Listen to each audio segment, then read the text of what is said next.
हरे कृष्णा। शास्त्री प्रथम वर्ष के लिए ई कंटेंट श्रृंखला में तुलसीदास की कवितावली से सवैया जल को गई लखन है लरिका को लेकर मैं डॉक्टर हरिहरानंद, राजकीय संस्कृत महाविद्यालय सावर, आप सभी विद्यार्थियों के सामने उपस्थित हूँ। प्रिय विद्यार्थियों, पिछले ई कंटेंट क्लास के लिए जो वीडियो बनाए गए थे उनमें मैंने तुलसीदास के बारे में बहुत सी जानकारियाँ दे दी थी। सवैयों के बारे में भी मैंने उसके संबंधित जानकारी दी थी। ये सवैये व्याख्या खंड में हमसे पूछे जाते हैं, अतएव हम सभी को जब व्याख्या करें तो प्रसंग की दृष्टि से तुलसीदास के विषय में कुछ जानकारी होना बहुत ज़रूरी हो जाता है। एक बात और महत्वपूर्ण है, वह यह है कि प्रसंग जब हम लिखें तो ये बहुत ज़रूरी ध्यान रखने वाली बात है कि हमें लेखक का नाम, जहाँ से वह पद लिया गया है, उस पुस्तक या कोई अंश या खंड काव्य जहाँ जिसकी जैसी स्थिति है उसी को हमें लिखना होता है। जिस पुस्तक से लिया गया है उस पुस्तक का नाम लिखेंगे। यदि किसी काव्य ग्रंथ से लिखा गया है तो वो काव्य ग्रंथ का नाम लिखेंगे। तो ये बहुत ज़रूरी ध्यान रखने की बात है। एक और बात, प्रसंग में जो पद है वह पद किससे संबंधित है, क्या कोई घटना है, क्या कोई भाव है, क्या कोई संवाद है, ये सारी बातें हमें उसमें लिखनी होती है। और व्याख्या में ये बात बहुत ज़रूरी है कि केवल हमें उसका सरलार्थ नहीं करना है। बहुत से विद्यार्थी जब हम कभी उनको होमवर्क के लिए देते हैं सवैये की व्याख्या करने के लिए, तो वो क्या करते हैं, उस सवैये का ये तो बता देते हैं कि फलां कवि का लिखा हुआ है और इस सवैये का ये प्रसंग है, लेकिन जब व्याख्या की बात आती है तो वे इस प्रकार से व्याख्या न करके और उसका सरलार्थ कर देते हैं, यानी कि जो कविता होती है उसको उसका अर्थ लिख देते हैं। व्याख्या में और अर्थ में बहुत फ़र्क है। व्याख्या विश्लेषण करने को कहते हैं, यानी कि हमें जब भी कोई पद या सवैया हमारे सामने आए तो हमें विश्लेषित करना होगा, हमें बताना होगा कि उसकी वास्तविक प्रासंगिकता क्या है, वह पद हमारे यहाँ है तो क्यों है, और उसके अस्तित्व को लेकर के, यानी कि उसकी वास्तविक स्थिति को लेकर के एक लेखक का मंतव्य जो है पाठक के पास जब आता है तो उसका कोई न कोई एक निश्चित उद्देश्य होता है। उस उद्देश्य को बताने के लिए व्याख्या की जाती है, उसके बारे में बताया जाता है। साथ ही साथ जो भी कोई विद्यार्थी उसे पढ़ता है, पाठक उसे पढ़ता है या श्रोता जब उसे सुनता है तो अपनी दृष्टि से क्या उसमें मौलिक उद्भावना है, उस उद्भावना का जिक्र भी वह करता है। तो मैं प्रसंग के क्रम में तुलसीदास का परिचय आप सबके सम्मुख रख रहा हूँ।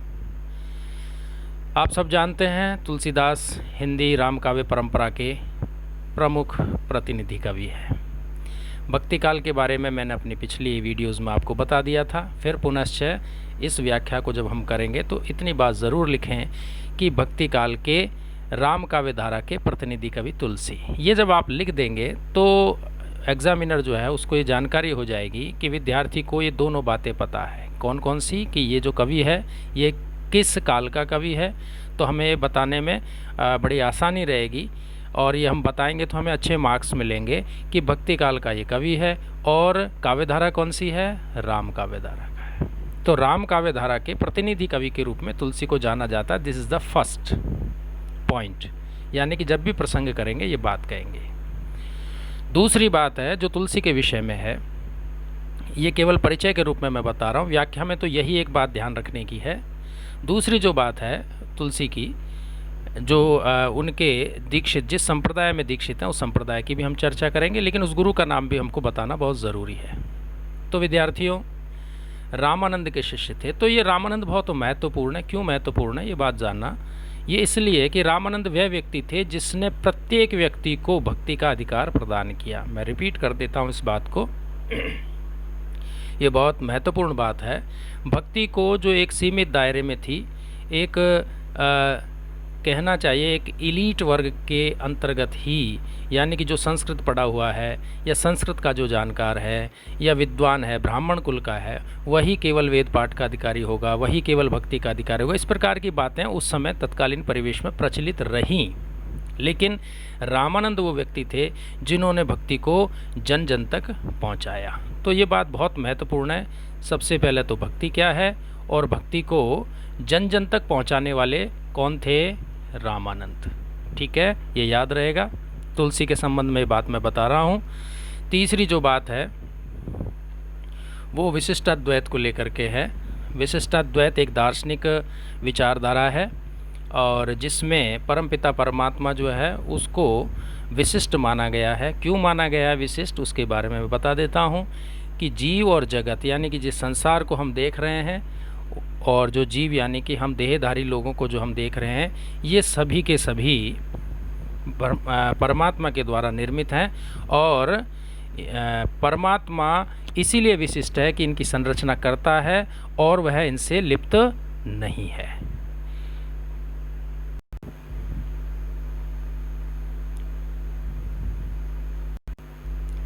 तीसरे नंबर की बात जो बहुत महत्वपूर्ण है वो ये है कि तुलसी तुलसी कैसे बने। मैंने पिछले वीडियोज़ में भी ये बताया, मैं एक बार केवल रिपीट करने के लिए कि जिन विद्यार्थियों ने मेरा ये पिछला वीडियो नहीं देखा है या ऑनलाइन क्लास नहीं ली है उन विद्यार्थियों के लिए है।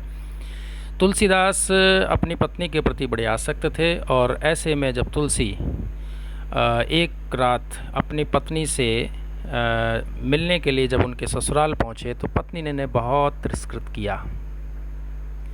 इन्हें कहा, अस्थि चर्ममय देह में तासो ऐसी प्रीत, न कुछ होती राम से तो काहे बहुभीत। चूँकि तुलसी पंडित थे और पंडित होने के कारण अपनी कथाओं में कहा करते थे कि भगवान का सुमिरन करना चाहिए, भगवान परम कृपालु हैं, वो आपको भव से तार देंगे। ऐसे बहुत सी बातें, ऐसे बहुत से दृष्टांत और उदाहरणों के द्वारा तुलसी जन जन तक अपनी बात पहुंचाते थे। लेकिन वही तुलसी जब अपनी बारी आई तो भूल गए थे और वासना से युक्त होकर जब अपनी पत्नी के समीप पहुँचे तो पत्नी ने बहुत बुरी फटकार लगाई। अब आपके मन में सवाल होगा कि सर क्यों फटकार लगाई? तो बात ये थी कि उस दिन बहुत तेज़ बारिश थी, एक बात। दूसरे नंबर की बात जो थी वो ये थी कि केवल एक दिन पूर्व ही उनकी पत्नी उनके घर से अपने पीहर यानी कि अपने घर आई थी और ऐसे में जब वो पहुँचे तो उनको तो लगा कि मैं एक बहुत बड़ा सरप्राइज़ दूंगा कि मैं तुम्हें मिलने के लिए आया हूँ, लेकिन उन्हें ऐसी उम्मीद नहीं थी।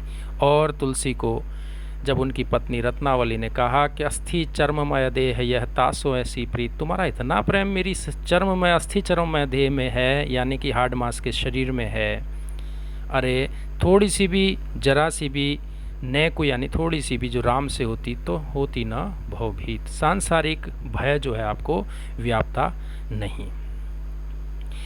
नेक्स्ट जो बात है और अंतिम बात मैंने पहले भी बताया है, मैं फिर कह रहा हूँ, तुलसी को क्यों जाना जाता है? रामचरितमानस के कारण जाना जाता है। घर घर में ये पोथी आपको मिलेगी, बड़े भक्ति भाव से हम सभी लोग इसका पारायण करते हैं। जो भी हिंदू धर्म है, आस्तिक हैं या श्री राम में जिनकी श्रद्धा है, वे सभी लोग ऐसा कोई शायद ही ऐसा कोई व्यक्ति होगा जो राम के नाम से परिचित नहीं होगा और रामचरितमानस को जिसने नहीं पढ़ा होगा। अन्य रचनाओं में तुलसी की विनय पत्रिका है, कवितावली है, दोहावली है, कृष्ण गीतावली है, ये सारी हैं। और आज जो हम पढ़ रहे हैं वो कवितावली का एक अंश है। विद्यार्थियों, ये सवैया आपके सामने है और आप सब इसे स्क्रीनशॉट कर लें या इससे उतार लें या इसको जब वीडियो सेव कर लें तो आपको ये मिल जाएगा। पद में सवैया पद है, जल को गए लखन है लरिका, परिखों पिए छाह घरीक है ठाडे, पहुँची पसेऊ बयारी करो अरुपाय पखरी हो भूभुरी डाढ़े, तुलसी रघुबीर प्रियाश्रम जानी के बैठी बिलम्ब लो कंटक काढ़े, जान की नाह को नेह लख्यो पुलको तनुबारी बिलोचन बाढ़े। इस पद में क्या खास बात है? जब हम किसी सवैया को पढ़ते हैं तो सवैया को पढ़ते हुए हमें एक बहुत महत्वपूर्ण हो जाता है जानना कि सवैया हमें क्यों बताया गया है, ये हमारे सिलेबस में क्यों है, क्यों हम तुलसी को पढ़ें, क्यों इस सवैये को पढ़ें, क्या इस सवैये से हमें प्रेरणा मिलती है। तो इसमें दो तीन बातें इंपॉर्टेंट है। पहली चीज़ तो ये है लरिका, मैं आपको ये मार्क करके बता रहा हूँ, ये जो लरिका शब्द है this is the very important. और कौन कह रही हैं? सीता जी इस बात को कह रही हैं। सीता जी, राम जी और लक्ष्मण जी तीनों जब वनवास से निकले, मैंने पिछले जो अपना सवैया है जिसमें मैंने चर्चा की है, पुरते निकसी रघुवीर वधू धरी धीरे दये मग में डगद्वय, उसी के संदर्भ में ये जो दूसरा सवैया है तुलसी लिखते हैं, जल को गए लखन हैं लरिका। जल लेने को लिए जब राम सीता और लक्ष्मण वनवास जा रहे थे तो बीच में प्यास लगी, नदी का किनारा था और राम और सीता आगे जा रहे थे, लेकिन सीता जी को लक्ष्मण जी की चिंता सताई और वह चिंता सताई कि वो जल लेने गए, थोड़ा इंतज़ार कीजिए, थोड़ी प्रतीक्षा कीजिए, वो जल लेकर के आ जाएं तो हम फिर अपनी यात्रा को आगे बढ़ाएंगे। तो जल को गए लखन हैं लरिका। लरिका के हैं लक्ष्मण बहुत छोटे हैं, ऐसा वो मानती है। यद्यपि लक्ष्मण पूर्ण रूप से वयस्क थे, समझदार थे, सारी सब बातें थी, लेकिन फिर भी चूँकि वनवास में हैं इसलिए मातृत्व भाव जो है, एक जिम्मेदारी का जो भाव है, दायित्व का जो भाव है, वह इस सवैये में यहाँ परिलक्षित होता है। वो कहती हैं जल को गए लखन हैं, लेकिन आगे क्या कहती हैं? लरिका। This is the very important word, लरिका। लरिका मीन्स लड़का। लड़का मतलब छोटे, अपने से बहुत छोटे हैं और वो क्या लेने गए हैं? जल लेने गए हैं। एक बात जो है ये बहुत इम्पोर्टेंट है, ये जो है उनका मातृत्व भाव जो है वो यहाँ दिखाई पड़ता है। तो प्रिय विद्यार्थियों, ये बात खास ध्यान रखने की, दायित्व बोध जहाँ है, ये भाभी थी उनकी, और आज का जो परिवेश है उस परिवेश में हम एक दूसरे से जुड़े हुए नहीं हैं, लेकिन ये पद बताता है, ये सवैया बताता है कि लक्ष्मण ने अपने भाई की सेवा के लिए गृह त्याग किया था, सीता ने अपने पति की सेवा करने के लिए, अनुकूल होने के लिए या अनुकूल आचरण करते हुए, एक मर्यादा का पालन करते हुए और राम के साथ वनवास को वो आई। तो जल को गए लखन हैं लरिका। लरिका मीन्स लड़के, छोटे हैं। परिखों, परिखों का मतलब है प्रतीक्षा कीजिए। विनय करते हैं, किससे विनय की? राम जी से विनय की। परिखों प्रतीक्षा कीजिए, प्रिय संबोधन है, हे प्रिय, हे राम। राम तो बोला नहीं, प्रिय बोला। परिखों प्रतीक्षा कीजिए, छाह घड़ी है टाढ़े, किसी छाया में घड़ी एक दो घड़ी ठहर करके प्रतीक्षा कीजिए। यहाँ दो मनोभाव हैं विद्यार्थियों जो मैं आपको बता दूँ। स्वयं सीता जी भी थक गई थी, तभी तो लक्ष्मण उनके लिए पानी लेने गए थे।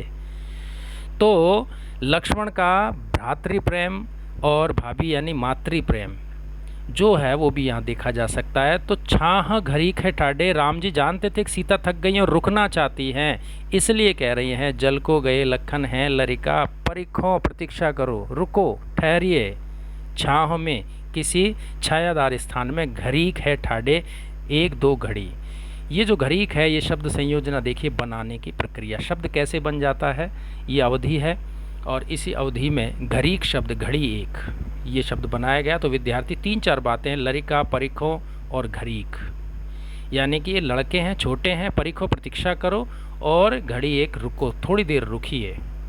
आगे कहते हैं, सीता जी कहती हैं पौंछ ही पसेऊ, पसेऊ यानी पसीना, पौंछ ही यानी पौंछ देती हूँ मैं, बयारी करो, हवा कर देती हूँ। बयारी हवा को कहते हैं, वयारी वारी, जल को हो गया बयारी, सॉरी बयारी यानी मैं आपकी हवा कर देती हूँ। अरु पाए पखारियों भूभूरी ढाढ़े, मैं आपके पाँव भी धो दूँगी, जो भूभूरी ढाढ़े, जो धूल से सन गए हैं या रेतीली जो मिट्टी में आपके पैर जो बहुत तकलीफ़ हो गई है, वो मैं आपके पाँव को प्रक्षालन, पखारी हों, क्या करूं? प्रक्षालन करती हूँ। संस्कृत का शब्द है, उसका तद्भव बना है पखारी हों, प्रक्षालन करके भूभूरी डाढ़े। आप थोड़ा प्रतीक्षा कीजिए, मैं आपकी भी थकान उतारने के लिए थोड़ी देर आपके लिए पौंछ ही पसेऊ बयारी करो, पसीने पहुँच करके मैं आपकी हवा कर देती हूँ और पाए पखारियों भूभूर ढाढ़े। तीसरी जो बात है, तुलसी रघुबीर प्रियाश्रम जाने के, यहाँ मनोवैज्ञानिक बात है। रघुबीर ने, प्रिया यानी सीता जी के श्रम को यानी थकान को अनुभव कर लिया। बहुत मनोवैज्ञानिक बात है, पति पत्नी के दाम्पत्य जीवन की बात है जो हमें आज के दौर में बड़ी घटती हुई नज़र आ रही है। पति पत्नियों के जो संबंध हैं उनमें जो विकृतियां पैदा हो गई है सांसारिक प्रभाव के कारण, उनके लिए भी ये सवैया अत्यंत महत्वपूर्ण है कि जीवन को कैसे निभाया जाता है, यानी कि जीवन में हमें किस प्रकार से रहना चाहिए, ये सवैया हमें उसकी प्रेरणा देता है।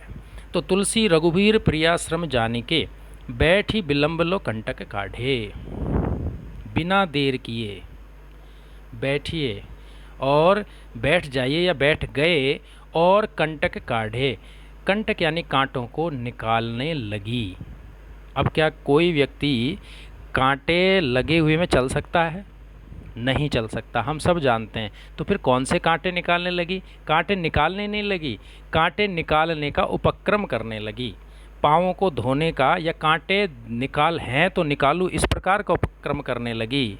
ये जो बात है ये बहुत इम्पॉर्टेंट है। कांटे लेकर के कोई चलता नहीं है।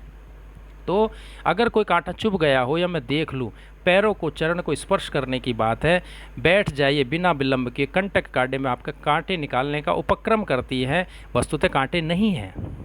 अब यहाँ अंतिम पंक्ति और चौथी पंक्ति, जानकी नाह। ये जानकी नाथ है। नाह का मतलब है नाथ। को नेह लख्यो, प्रेम देख करके, लख्यो यानी देखना, लक्ष्य करके। हाँ, पुलको तनु, तनु यानी शरीर पुलकित हो गया, और बारी बिलोचन बाढ़े, ये संचारी भाव कहलाता है। संचारी का तात्पर्य है जब कोई भाव हमारे मन में होता है तो उस भाव की प्रतिक्रिया स्वरूप जो भाव संचरण होते हैं, हर्ष राग द्वेष जैसी बातें, वो जो 33 हमारे संचारी भाव है उनमें से पुलकित भाव, तन पुलकित हो गया, सात्विक भाव, बारी विलोचन बाढ़े, और आँखों से वारी यानी जल बहने लगा। तो ये जो मनोवैज्ञानिक बात है, ये जो दाम्पत्य प्रेम का जो निश्चल प्रेम है, वह इस सवैये में दिखाई पड़ता है। कुछ महत्वपूर्ण बात जो आपको इसके प्रसंग से संबंधित भी है, इसमें जो अर्थ है, जो उसकी विशिष्टता है, उससे संबंधित भी है, उनको मैं आपके चर्चा करता हूँ। पहली चीज़ तो यह है कि वनगमन प्रसंग है, कवितावली के अयोध्या कांड से उद्धृत है। सीता का लक्ष्मण के प्रति भ्रातृत्व एवं मातृत्व भाव है। ये बहुत इंपॉर्टेंट बात है विद्यार्थियों, प्लीज़ इसे मेंशन करना जब भी आप व्याख्या करेंगे। जब आप व्याख्या करेंगे तो ये आपको बहुत अच्छे अंक दिलाएगी। भ्रातृत्व भाव कैसे हैं? जल को गए लखन है लरिका, इस पंक्ति में भ्रातृत्व भाव है और इसी पंक्ति में मातृत्व भाव है।